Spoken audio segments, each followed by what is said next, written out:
Friends, শুরু করছি কথাস রান্নাঘর অ্যান্ড ডেলি লাইফ। তো আজকে আমি তোমাদের জন্য আরেকটি নতুন রেসিপি নিয়ে উপস্থিত হয়েছি। আজকে মা তোমাদেরকে একটি নতুন ধরনের একটা উচ্ছে, কুমড়ো, আলু, বেগুন এই দিয়ে সর্ষের একটা রেসিপি তোমাদের সাথে শেয়ার করবে।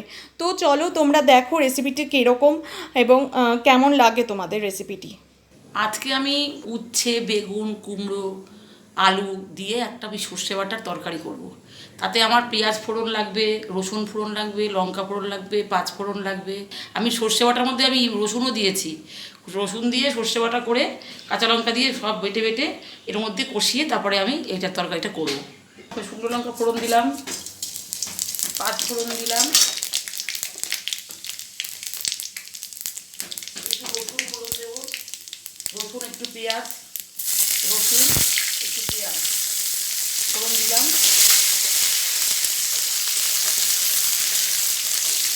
এখানে সর্ষে, লঙ্কা, রসুন বেটে রেখেছি এখানে মিক্সিতে।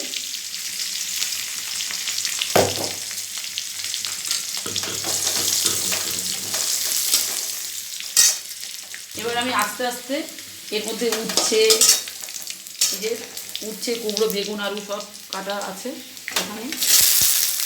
প্রথমে উচ্ছেটা দিলে ভালো হয়। উচ্ছেটা দিয়ে নাড়িয়ে চালিয়ে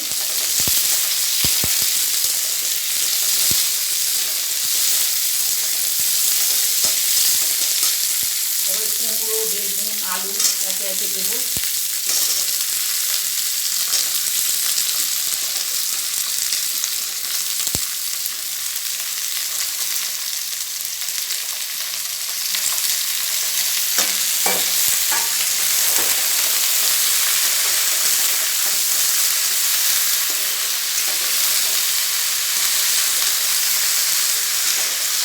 যখন সর্ষে বাটা দিয়ে করবো, শেষের দিকে একটু সর্ষের তেল দিয়ে নামাতে হয়।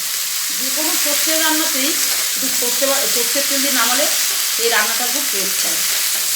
এই সর্ষের মধ্যে আমার নুন দিয়ে বাটা আছে, তবুও আমাকে একটু নুন দিতে হবে।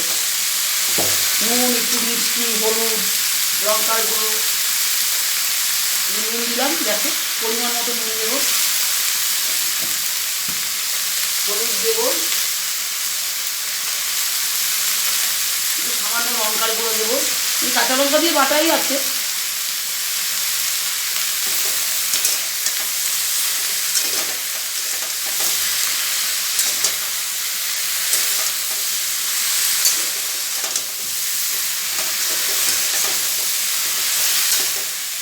একটু মিষ্টি দেবো,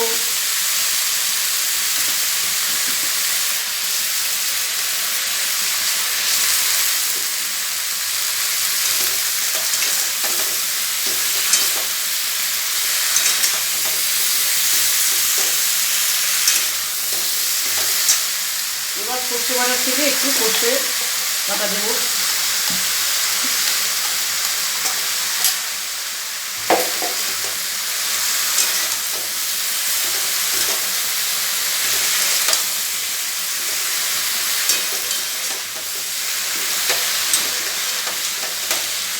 সুন্দর করে কষিয়ে জল দিয়ে একটু ঢাকা দিয়ে দেবো। আর যখন হয়ে আসবে একটু সামান্য সরষের তেল দিয়ে নামাবো। এখন কষানো মোটামুটি হয়ে গেছে, দেখলেই হয়ে যাবে। সব মশলা মশলা দিয়ে কষালাম। এবার আমি সেদ্ধ করবো, তো জল ঢেলে দেবো, একটু জল দিয়ে ঢাকা দিয়ে দেবো। নামানোর আগে সরষের তেল দিয়ে নামাবো। জল দিয়ে সেদ্ধ করছি, ঢাকা দিয়ে দিচ্ছি।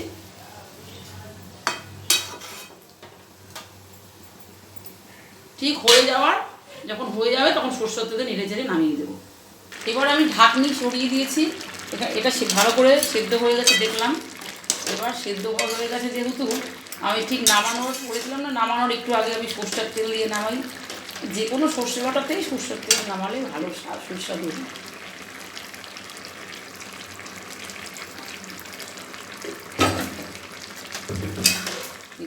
তেল দিয়ে নেড়ে চেড়ে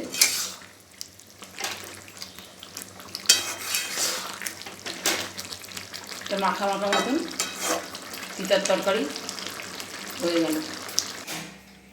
ফ্রেন্ডস, আমাদের এই তরকারিটা, তিতর যে সর্ষে দিয়ে যে তরকারিটা, এটা পুরোপুরি তৈরি হয়ে গেছে।